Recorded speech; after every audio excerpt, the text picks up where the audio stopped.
Hey everybody, welcome back to the studio. Well, today's video is going to be a little bit different. This past week I did a presentation to a local history club, and they wanted to know how to preserve old photographs, negatives, slides, and even digital files. So I did up a slide presentation, and I thought this would be something interesting that I should put on my YouTube channel because I get asked about it so many times by different people. So I decided that I would take the presentation, that I would narrate over it, and that I would put it up here. Now, it is a longer one. It's 30 minutes, so it is quite long. It goes through a lot of information, but I think you'll find it quite enjoyable if you are looking at preserving your history, your photos, even your documents it applies to. And I have to say, before we get into it, people will probably criticize it because, well, you said this and somebody else said that. Well, this is what I've learned over 37 plus years of taking pictures, developing millions of rolls of film, printing tens of millions of prints, developing slides, doing restorations, doing archival work, all the stuff that I've done. This is what I have found. So, as I say in the slideshow, take the information and use it with caution, but this is what I have found. So, without further ado, let's get into the presentation. So this is actually a picture of the building that I am currently in. At the back there, you can see the garage door. That's actually been converted into my main entrance. This is a historic building here in Lethbridge, Alberta. It was one of the first farm buildings in the city. I guess it was back then maybe a city, possibly a town. Where my bathroom actually is located, what used to be a loading door where they'd pull the trains in behind and take the farm equipment off and bring it into the building and assemble it and then ship it out. I love history. I really do. So who am I? Well, my name is Mike Patterson, and I own Patterson Photography and First Choice Photo here in Lethbridge, Alberta, Canada. As much as I love taking pictures, I also love preserving pictures and restoring pictures. And this is a picture of my father when he was in the military back in, I guess it'd be the early 50s.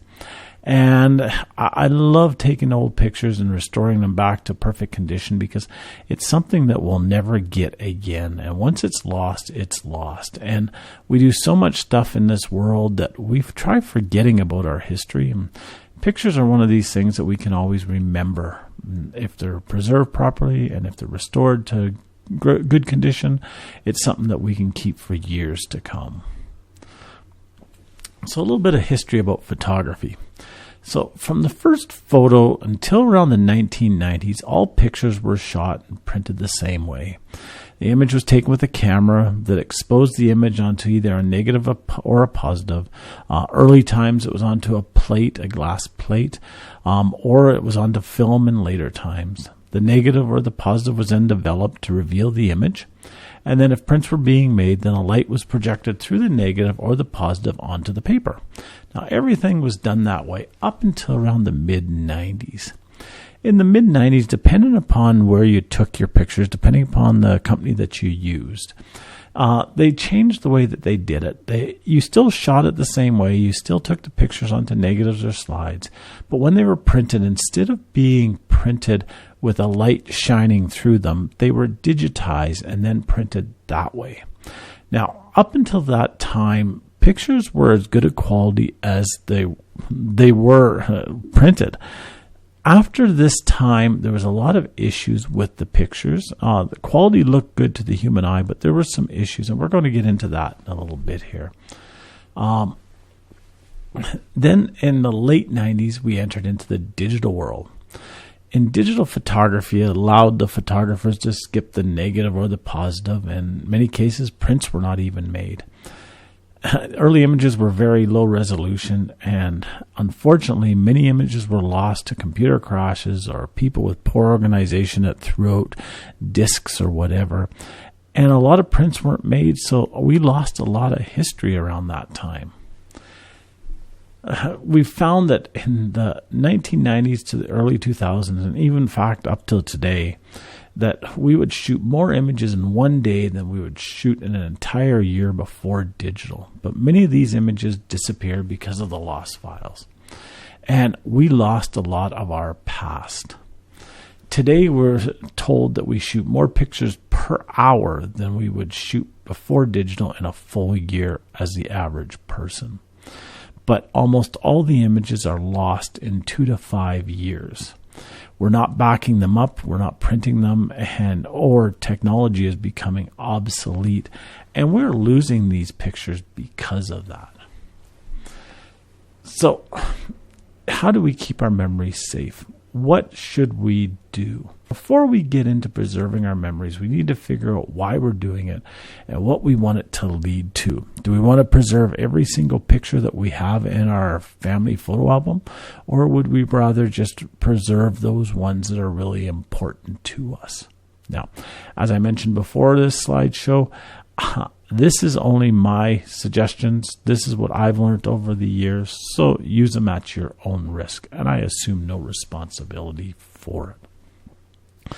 First thing, I strongly recommend that if you're going to keep prints or negatives or slides, that you keep digital copies of them as well. Slides and negatives are nice, but they're very hard to view and they're easy to lose.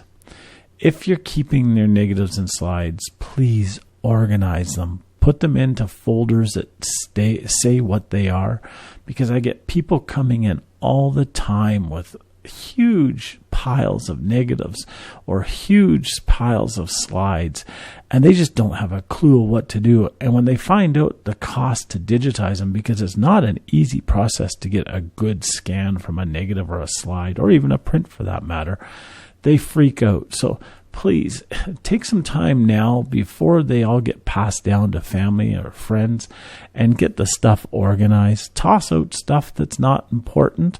Label stuff that is, and just make it easier on people in the future.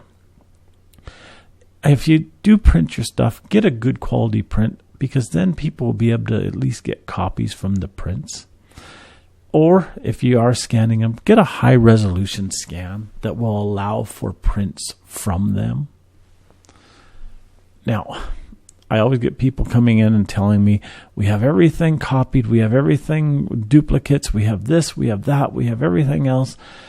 But the problem is that if there's ever a fire or a flood, or even if there's major damage like from a tornado, everything gets lost at once. Even if you have backups, it gets lost. And even if you keep stuff in these fire-resistant safes, these safes may keep the stuff safe from burning, but it still gets ridiculously hot inside, and it can melt the stuff that's inside of it. So keep your backups at different locations. If you are going to go with digital files, I strongly recommend that you keep them on an external hard drive, not just for working on them, but for storing them. And this is for a number of reasons. First of all, an external hard drive, if set up correctly, is not set up just for one computer. So if you should ever have a computer crash, you're easily able to disconnect the hard drive and put it onto a new computer with no hassles. If you have an internal drive on your computer, the problem is if your computer crashes, that internal drive is set up for your computer, and it's a pain to get your data off of it. So keep them on external drives. The other thing is that external drives, they're huge. Now this one here is actually got a fan inside of it. It's designed to be left on all the time, but there's other different types that you can use as well. Find one that works for you. I like the new SSD drives. That's the small black one on the side there. They're faster, and they're supposed to be more reliable. Now, I have no data to back that up, but what everybody tells me in the industry is that there's no moving parts, so nothing should break on it. Yeah, we've all heard that before now, haven't we? As good as an external hard drive is a USB stick. It's pretty much like an SSD drive, only it's a smaller version. But here's the problem that a lot of people have with using a USB drive. They don't know what's on it. I get people coming in constantly with 5, 6, 7 USB drives, and they go, yeah, I want you to put the pictures on them, but I don't know which one that you should put them on, well, label them. The other thing I strongly recommend is get a case for them, because people lose these constantly. I have some clients that come in almost every few months to get me to put files on a different USB stick because they lost the previous USB stick. Now, this case here, I just Googled on Amazon a USB case, and this one came up, and it's $15 off of Amazon. Get something like that. Put it in a plastic Tupperware container. Put it in something so that it's secure inside of it, that it's bigger than just the USB stick. It'll just help you to stay more organized. Now, no matter what you use, backup, backup, backup, and if I haven't said it enough, back up. You cannot have too many backups. I guess you could, but backup so that you've got extra copies should anything happen to one of your drives. All right, now, so let's get into the different medias that you may have that you want to preserve, restore, save, protect. Let's start with negatives. First of all, store these in archival sleeves. Now, if you happen to get your film processed at a reputable photo lab, the sleeves, the negative packages that they came in, where each one was in an independent little sleeve, is actually fully archivable. So you don't need to take them out of there and put them into any other different pages. Those are archivable in themselves. Keep them in a cool, dry, and dark area. Heat, humidity, and light will do more damage to them than anything. Well, okay, maybe not scratches, but just about anything. I strongly recommend printing or digitizing your negatives so that you have not only a backup, but you have something should something happen to the negatives that you can still get prints from. Keep away from fumes. Fumes are bad for prints and negative slides. Fumes can do as much damage as everything else. Never cut negatives. Leave them in strips, because if you cut them, you could damage them. And if you cut people off, you're ruining the negative, and it's almost impossible to put them back together to look just as good, or it's very expensive. Never write on negatives, and never stick anything to negatives. This includes Post-it notes. This includes tape. Nothing. Even if you take the best precautions, negatives will age. That's why I recommend printing and digitizing, and also it allows you to keep them at different locations as well. Slides. Again, store in the archival sleeves, or if they came in slide boxes, keep them in the slide boxes. Keep them cool and dry. Strongly, again, recommend printing or digitizing. Keep them in the slide mount. Don't take them out of the slide mount. They're not designed to come out of the slide mount. Keep them away from fumes. Again, don't cut them. Don't write on them. Never stick anything to the slides. One thing that I've noticed with slides is that slides from the 60s and even up to the late 70s and the early 80s, mid 80s, I've seen more deterioration in these slides than in negatives of the same period. And I think the biggest reason is because they're put into a slide projector that gets ridiculously hot, bright lights shone through them, and this is aging them. Again, I strongly recommend scanning them, making prints. It's just the best way to preserve them. It's also the best way to look at them. It really is.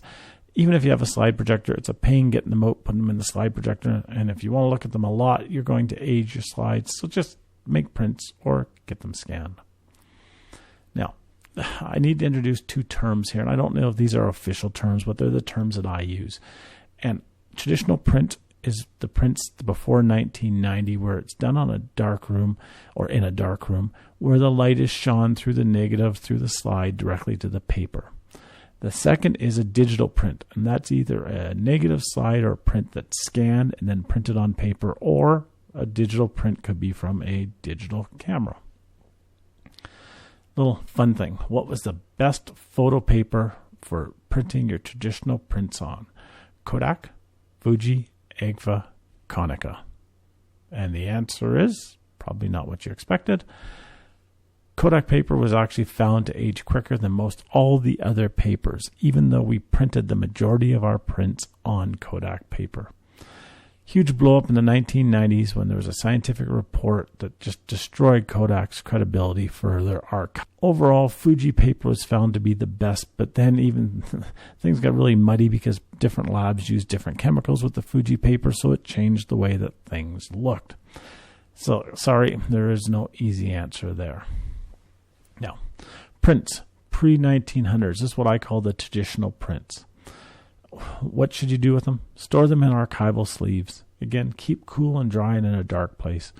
Again, strongly recommend that digitizing them or copying them. Strongly recommend you keep them away from fumes. Never cut the prints. If there's somebody in the picture you don't really like, get it digitized and have them removed digitally. Don't cut the picture all up. Never cut the picture up for scrapbooking. Keep the original. Get a copy made if you're going to scrapbook. Never write on the prints. It's just a bad thing to do. Never stick anything to the prints, tape, post-it notes, or anything like that. Yes, I said never write on the prints, and this includes drawing. Ink causes all sorts of problems. It causes acid burns to the paper. It scratches the paper. It scratches the emulsion off. And writing on the back can actually damage the front because stuff leaches through, or you push hard and it destroys the front. So just don't write on them. Prints after the 1990s. Now, this is what I call the digital prints. And this can be done many different ways, but most of the ways it's done today is using high-quality inkjet printers. Again, everything before the 1990s applied to these pictures. Caution must be taken as we are now using inkjet printers, and this could change the way that the prints age. It could change the way that the prints sit in an album. Older prints could get wet, although don't recommend that. And when they dried off again, they'd be okay. Inkjet prints, if they get wet or even extremely damp, the ink will run. And probably one of the worst things is that these prints tend to stick to things worse than traditional prints. So if you put them in an album, you slide them in there, it gets a little damp, and they tend to stick. Prints before the 1990s. I've done copy prints of prints before the 1990. The smallest one I ever did was smaller than your little finger's nail, and we were able to enlarge that sucker up to an 11 by 14, and it looked amazing. So prints can be an archival path, should we say, to get an additional prints made. You don't necessarily need the negatives or the slides, and in some cases, with the way that the negatives and slides have aged, prints actually make better copies than going back to the negatives and slides if there's any damage to the negatives and slides themselves. Prints after the 1990s were printed with dots because they were scanned and then printed. And in the first version of these printers, it was really bad. Now, this is extremely magnified, but even in the first version up until today's version, if you scan them and you blow them up, you'll see these dots in it. That's one of the problems with our newer prints. Now, a big thing that was a huge fad back in scrapbooking days was, just photocopy your pictures and use the photocopies. Don't use photocopies. Photocopies are great if you want to write information next to the picture. Photocopies are great if you're putting it in an album. Photocopies are not suitable for archiving a picture or for getting copies from a picture. It's just a bad thing. First of all, it's usually printed on thin paper because it's cheaper that way. It's printed with a lot of dots with a screening look, and the copies from these look horrible. So if you want to do it to keep the pictures so that you can write information beside the pictures, great, wonderful. And then keep the original pictures in an album or a box. Great idea. Fantastic idea. But don't expect this to be the historical archived copy of the picture. Not a good idea. Restoration. Now, if you have an old picture and something's happened to it, what can be done to it? So much depends upon the amount of damage and location of damage to a picture. Minor repairs can correct things such as color or density shifts. Major repairs, you can replace entire parts of an image. But if you're looking at getting a picture restored, I always tell people this. Don't accept somebody's quote if they haven't seen the picture, because that means absolutely nothing in the world of restoration. This picture, for example, it'd be easy to fix that window. Wouldn't be a huge issue to fix that window. The color and everything could be fixed quite easily. But if this picture had damage to the face, that would be a huge issue. If part of the face was where the tear is and we're missing part of the face or part of the head, it'd be a huge issue. Now, should you restore all photos? This is a picture of the high-level bridge being built in Lethbridge, Alberta, Canada. This is what I got from a client that brought it in to me. They actually purchased this digital file. I don't know if it was from the local museum or if it was from somewhere else, but they wanted it for their office is what they wanted it for. And they brought it into me and they said, we love the picture, but we want it fully restored. And I said, what do you mean by fully restored? And they said, well, we want it to look absolutely perfect. So that's what I did. I got rid of the writing, got rid of a lot of the damage, got rid of the marks in the sky, and made it look perfect. But a lot of times, this takes some of the history away from the picture. To me, I really like it with the torn edges. Maybe not the tear down at the bottom right. I really like it with the writing on it. I really like it even with some of the specks in the sky. It makes it look like it was old. This picture looks fine. There's nothing wrong with it, but it almost looks too new. So not all pictures need to be fully restored. A lot depends on the use of the picture. A historic picture, in my mind anyways, makes the picture look too new and it loses something. On the other side of things, a family picture should be, in my opinion, restored so that it can match the newer pictures, so that the people haven't got a gash in their forehead, so the people aren't missing some skin or there's a tear or something like that. I think that should be restored. But other historic photographs, maybe of an old farmstead, maybe of an old vehicle and stuff like that, should be left to look like it is old. Now, let's get into some questions and answers here. The first question I always get, and I actually got from this group, was the best temperature for storing photos. Well, recommended is 20 degrees Celsius or lower. That's about 72 degrees Fahrenheit, and a humidity of around 30 to 40%. The biggest thing, though, in my book is they shouldn't be anywhere where they get major shifts in temperature or humidity. This can actually do a lot of damage to the pictures when they dry out, get wet, dry out, get wet. And if they get too wet, they start to mold. So I prefer no huge shifts in either temperature or humidity for storing photos. Best place to store photos. Well, again, where there's stable temperature and humidity. Out of direct sun so that the sun is not baking them and the sun is not fading them. Away from walls, especially outside walls, so that it's not around frost or mold. And I recommend in archival boxes or albums. And believe it or not, shoe boxes are not archival. Just don't look in my closet to see how many pictures are in shoe boxes. Best place to store your digital files. Well, again, like I mentioned before, external hard drives. I recommend that you unplug the hard drives when not in use. Why? Because it protects from getting viruses on the hard drive, and there's less chance of a power surge or for the drive wearing out. And, well, you may have heard this before, back them up. Don't use just one external hard drive. Back them up to 2. Keep the second one at work or at a friend's or a relative's house. And keep the hard drive in a cool, dry place, but somewhere that's safe, that's not going to fall off of a shelf and get banged. Best box or album to store photos in. Oh, this I get asked so often.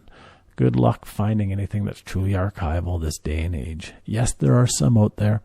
I recommend contacting a quality camera shop. By this, I don't mean a drugstore. By this, I don't mean an electronics store, but I mean a quality camera shop, and ask them if they have any archival boxes or albums. The companies who made a lot of the good ones have shut down. And most of the suppliers now are out of China, and it's really questionable what materials they're using on them. And almost daily, suppliers are getting out of this area. So for me to tell you that XYZ company makes a great photo box or an album or pages or whatever, tomorrow XYZ may not be in business, and it may be ABC. So really, it's hard to tell you anything specific, but I would just check with a reputable camera store. Now, best glass or acrylic for framing. Use a museum grade, something with a UV inhibitor. But understand, for truly archival framing, you also have to consider the frame material, the mat, the foam board, any tape, any glue, any backing paper. And in my books, there's not a frame out there that is truly archival. There's some that are better, but I don't consider a frame a good way of saving a picture because it's still going to be exposed to light. It's still going to be exposed to fumes unless you've sealed that sucker up. It's still going to be exposed to humidity shifts and so on and so forth. So if we're talking photos, frame it, get it framed. Definitely get it framed. Get many pictures framed. But I strongly recommend keeping digital copies or even additional hard copies stored somewhere else. Even with the best glass, we can have issues with prints aging. So don't consider even the expensive glass that's going to prevent the picture from aging. Now, other factors that you have to consider when you're framing pictures or even storing them. So that's what it's printed on. I get people coming in here all the time saying, you charge $1.50 for a 4x6 print? I do, because it's printed on archival material with archival ink, and it is printed correctly. Prints that are done at 10 cents each are done that way because they do thousands of them, millions of them, and they're not guaranteeing anything that's any longevity to it. You have to consider the temperature and humidity where prints are stored, whether they're in the frame or not. In the air, the dust, the grease, the chemicals. I've had pictures that have come in here that were professionally framed when we took them apart because the client wanted them digitized and they wanted to reframe them in a different frame, so I took them all apart for them. There was dust inside of it, and it was professionally framed. Sun, even with UV protective glass, will age a picture if it's on there quite often. Even indirect sun bouncing off of a floor will age a frame picture. Even with UV glass, it will still age because the heat and the light and everything works together. The other issue with frames is I get so many in here where frames have fallen off the wall or they were moving them and dropped them. The glass got damaged and it damaged the picture behind it. So I strongly recommend keeping backups. Now, this is a huge question I get regularly. Should I toss out some pictures? Should I toss out some slides? Should I toss out some negatives? Well, my thoughts of it is, yes, please cull them. Get rid of the stuff that's useless. If it's negatives, toss out only entire strips if you're going to get rid of something. Don't start cutting them into 1 or 2s. Don't start handling them. If a strip has 1 good picture and 3 bad pictures on it, keep the whole strip. If the strip has 4 horrible pictures on it or 4 useless pictures or 4 pictures that are improperly exposed or really out of focus or whatever, get rid of that whole strip. But otherwise, keep that strip, even if there's only 1 good picture on it. Again, there's no reason to keep entire rolls of out of focus, badly exposed, or not important negatives. I get people all the time bringing it in. I take all the time to scan them and everything. They pay the money and they find out that they're all horrible pictures, the pictures of people they don't even know. So get rid of stuff that's not important. Also, too many negatives make it really hard to catalog and store stuff. Slides. Toss out anything that's useless. 20 slides that are pictures of the ground, or 15 slides of your finger, or 3 slides of somebody's nose that you can't identify are useless. Slides are a lot harder to view than what they used to be, and people get frustrated trying to go through them over and over again.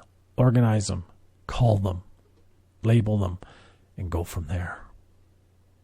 Prints. Again, get rid of unimportant prints. Get rid of doubles. Store the doubles separately. I get so often people bring me in thousands and thousands of pictures to be scanned after somebody passed away. And I scan them over and over, and I scan and I scan and I scan. And then when I get done, I start noticing, oh, look, some of these are actually doubles. Oh, look, half of them are doubles. Maybe even over half are doubles. There's so many wasted pictures here. Pictures of the sky, the ground, pictures of half of a person's head, blurry pictures. Get rid of the stuff that you're not going to use or that's not important to you. So I hope you got something from that. If you have any questions, put it down below in the comments. And I hope that you take some time and organize your memories, your histories, your photographs, your slides. And I'll talk to you next time. Have a great day. Bye-bye now.